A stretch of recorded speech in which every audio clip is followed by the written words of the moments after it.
ஊதாங்குழல் இசைக்கிறாள் அம்மா, நடனம் ஆடுகிறது நெருப்பு.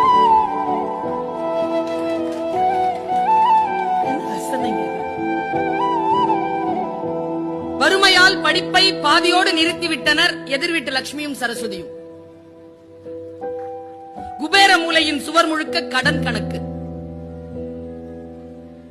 படத்தில் இருந்தாலும் ஆணி அடித்தே மாட்டப்படுகிறார் சிலுவையில் இயேசு. விழுந்த பின்னும் பறந்து பார்க்கிறது பறவையின் இறகு.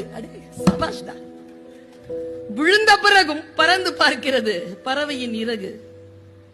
புகைப்படக்காரரை அசையாமல் நிற்க வைத்தது மலையருவி. மயிலிறகு குட்டி போட்டது பள்ளியின் நினைவுகளை. ரயில் மோதி பிளிரும் யானையிடம் அழிக்கப்பட்ட காட்டின் குரல். உடைந்த பானை, மிச்சம் இருக்கிறது கொஞ்சம் தண்ணீர்.